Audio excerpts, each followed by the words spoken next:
I am having yet another problem with my cousin's Amiga.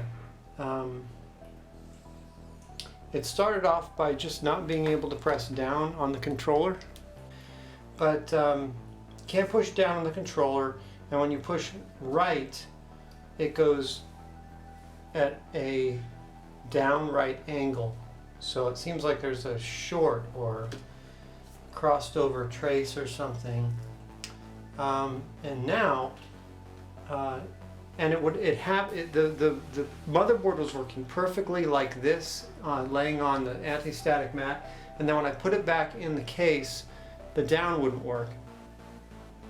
And now that I've taken it out again to diagnose it, here's what we have. It won't load anything. It just sits here on the white screen. It doesn't even attempt to access the floppy disk. So I'm gonna have to get to work and see. Now I did at one point have a loose connection on the power to the floppy disk. I was able to disassemble the 4-wire connector. Of course, you can still get those brand new. I might do that, but I was able to disassemble, pull the pins out, and sort of squeeze them and clean them a little bit and then stick it back in.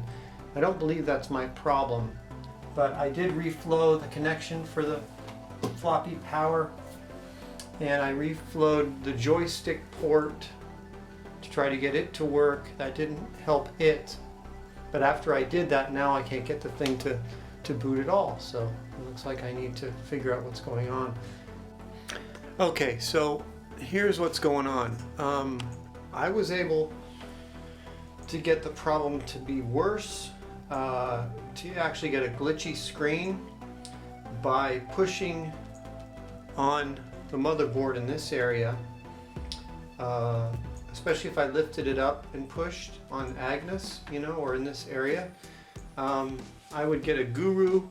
The guru would be on the screen, and it would get even worse. The actual red ring around the guru message would actually get all glitchy. I don't have it on. I didn't catch it on camera, and because I've actually repaired the problem, I'm not going to be able to get it to come back. But basically, what happened is that the Agnes chip was not making a good connection. It wasn't seating very well, and but now you can see that it's working pretty well. Yeah, doesn't matter what I do now, I can't seem to get it to fail.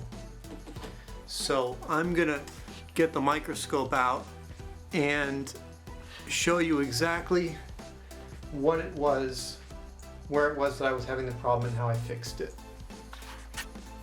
One more thing before I get the microscope out. If you want to, I think I mentioned this in another video, if you want to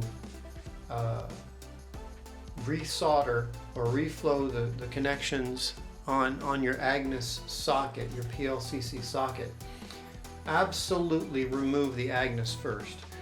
And I just want to cover another thing. This is a PLCC extractor, and they're freely available. They work on a lot of PLCC chips very well.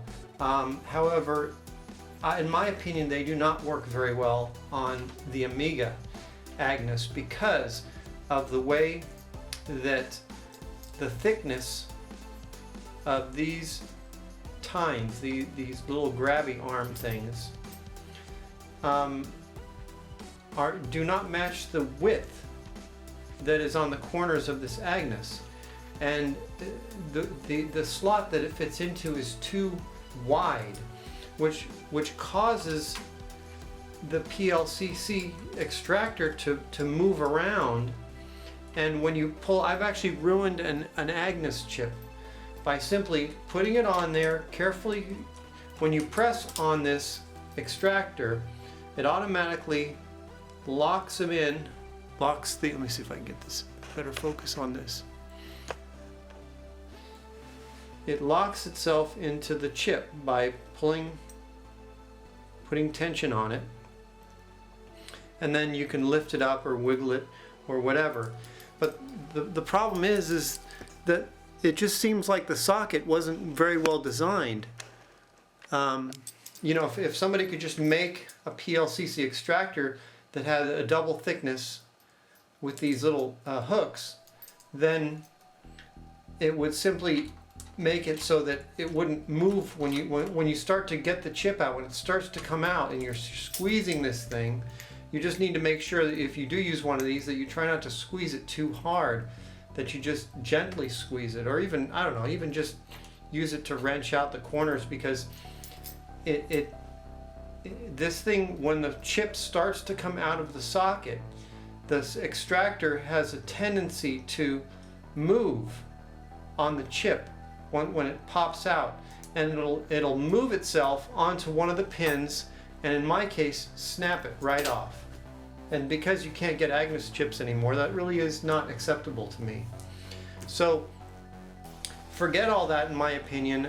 Somebody made a good suggestion at one point many years ago to simply push the chip out from below, and it really is the safest way to remove the Agnus chip.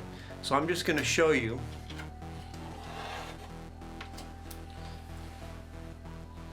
Just take something that has a blunt end. Show you the back side here. You have two holes right here that you can push into. And so I'm going to get this up like this, and maybe I should do it sideways like this. I'm just going to push gently on one corner until I feel some movement or see some movement.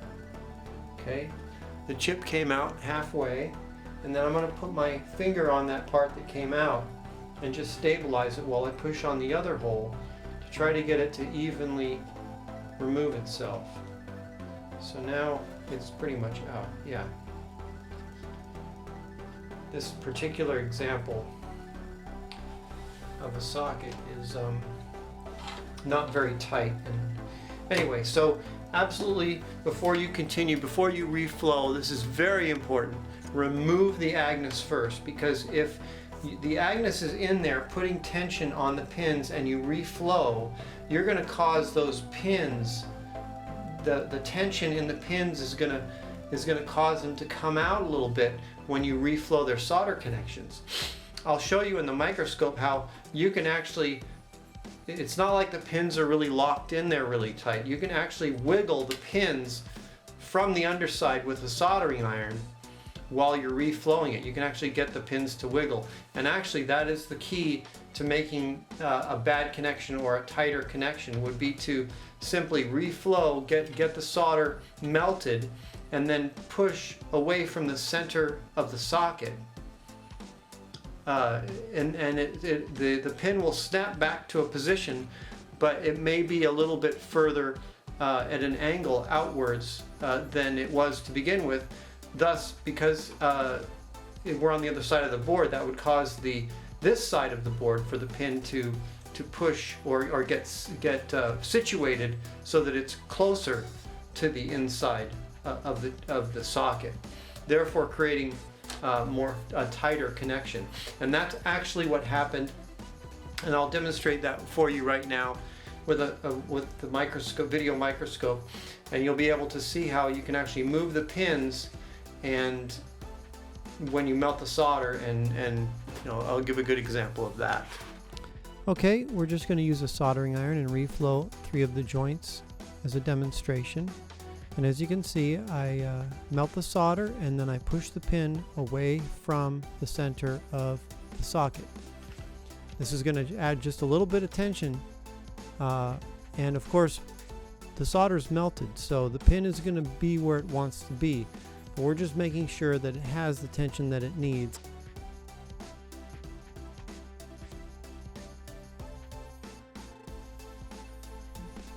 Now from the top side we can see one of the pins is out of alignment. It's not going to make a good connection to the Agnus chip. We want to pull it toward the center of the socket. And so all we need to do is create a little tool using a paper clip. If we just bend the end of the tool at a 90-degree angle and make it a really short little piece, we can get that underneath the pin and pull it toward the center of the chip.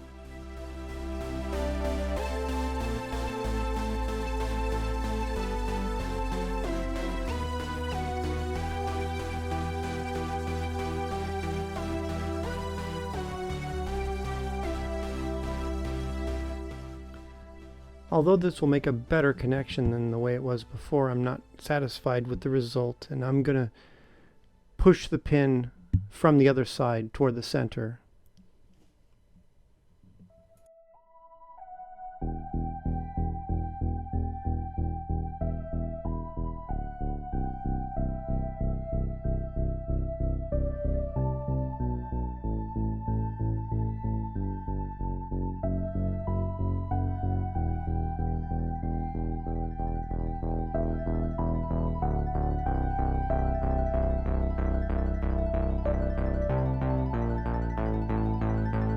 I just feel like I pulled it a little bit too much from the bottom side, so I'm going to go ahead and push it back in a little bit.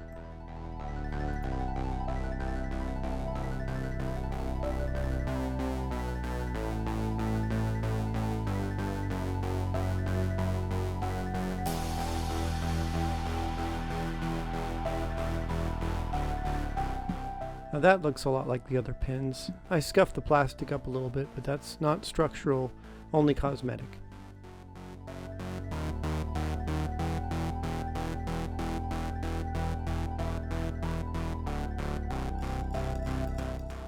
Awesome.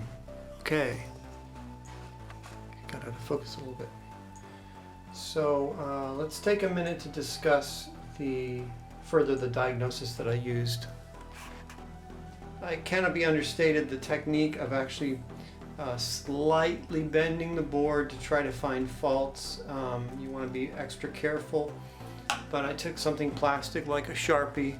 You can stick it under the board, and then you can lightly, maybe not use any more weight than the board itself to try to find faults.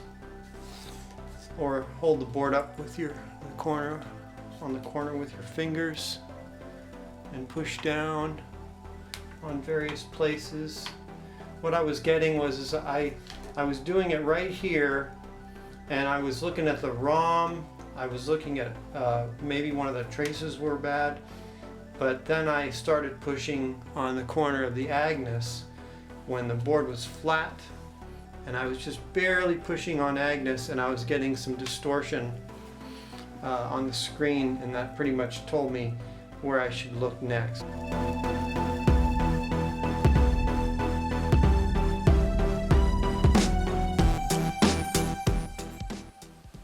I'm just going to show you what it is. We're going to boot up a game, and I'm going to show you what's going on. Okay, so I have a game loaded, Escape from the Planet of the Robot Monsters, or whatever it is. I'm going to go ahead and press B to start. This is a Sega Genesis controller, works great on an Amiga. So I'm going to move here. I'm actually getting killed. Let me try to kill some of these. So I'm moving here, no problem. I can get all these. Oh, jeez. Alright.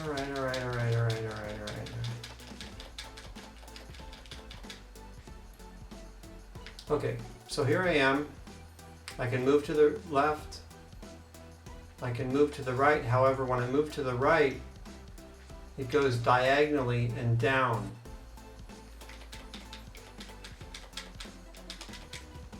Annoying. I can press up, I can go to the left, but when I go right, it goes diagonally and down, and when I press down, it doesn't do anything. So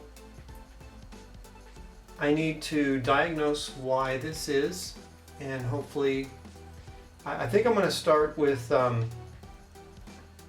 already went to the actual controller port in the Amiga, because again, these Amigas, they seem to have broken solder joints up the wazoo, but I've done that already. I've reflowed the solder joints. They didn't look bad. I noticed, I would examine the traces around there. It's odd that when you press right, it goes to the right and down simultaneously, a diagonal down and to the right direction, and that down is completely dead. So the next thing I'm going to do is I'm going to take a look at the schematics for the Amiga. This is a Release 5 Amiga 500, and we're going to see where the actual signal for the joystick movement goes in the schematic. Okay, I couldn't find an Amiga 500 schematic right away, but this is very interesting actually. So we have the right DB9 male here on this Amiga 2000 schematic, and you can see that we'd be mostly concerned with back because that would be pushing down, and also right. But at any rate, those traces go through some, there's some capacitors, and then there's also some pull-up resistors that you can see, and then it goes into this U74, and I have to go up to the next page to see where U74 is. Here it is, U74. Okay, so you can see that U74 takes inputs from the joystick, both of the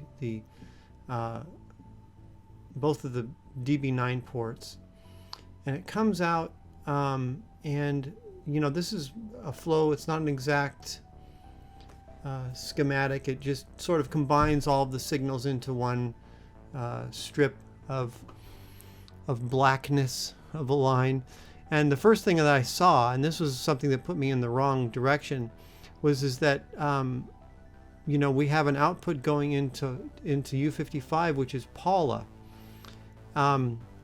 What I didn't notice until I looked at the 500 diagrams is that there's also an output going over here to M1V, M1H, M0V, and M0H. And so we need to look at the schematic and try to find out where those are. And where they are is, see where, right here, going into Denise. So part of the joystick mouse ports goes into Paula, and the other part goes into Denise. And that's very interesting. And these signals here are actually the joystick directional signals.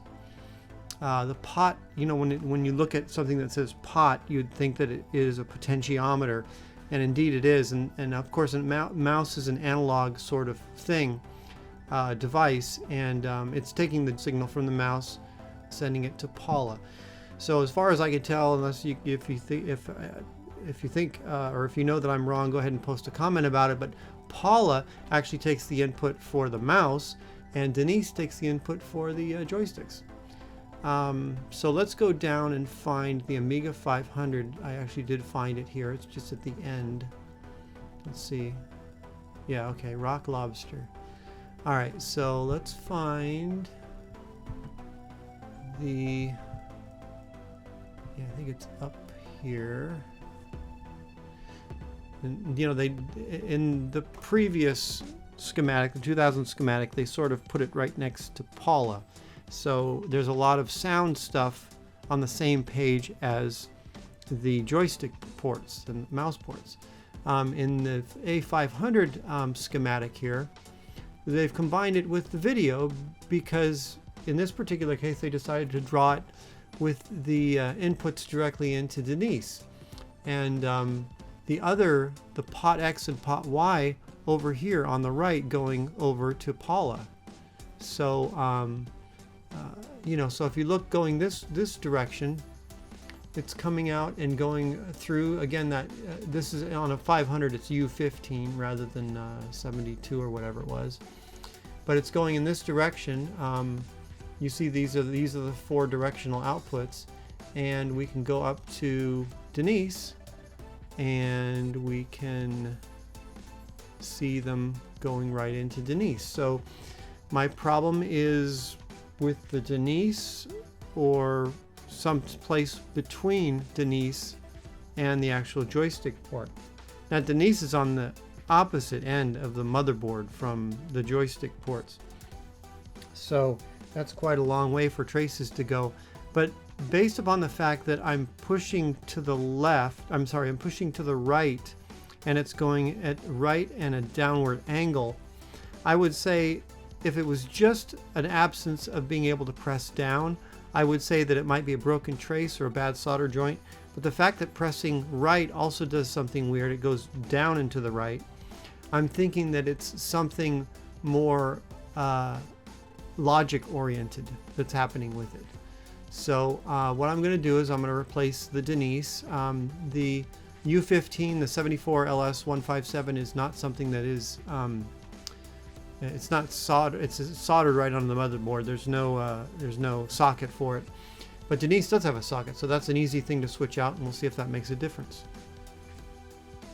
So here we are back at the A500 motherboard, and U15 is right here.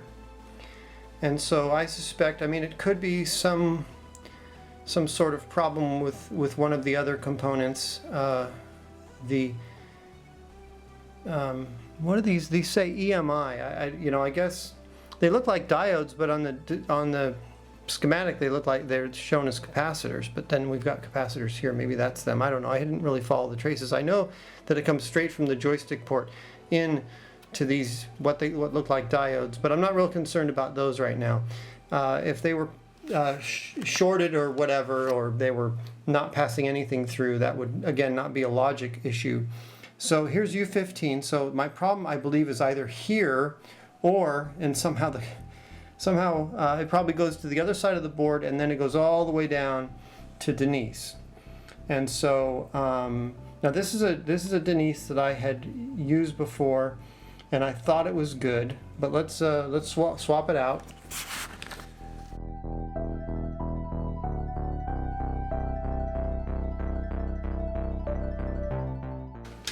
Okay.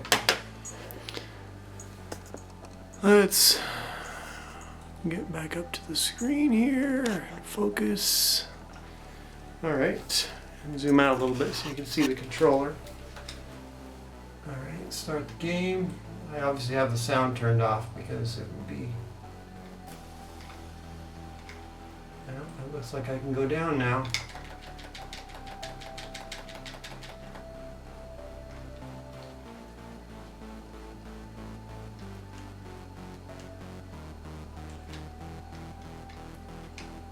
Yep, perfect. Perfect. Look at that. So I know that when I was thinking about it, I was thinking that maybe the CIA chips were involved with the joystick ports, you know, or Gary or something like that. But it's Denise on the digital controls of the joystick. And Paula, of all things, is the mouse movement. And so if you ever have a problem with your joystick movements, the digital movements of your joystick, look to Denise. And if you're having problems with your mouse, you can look to Paula.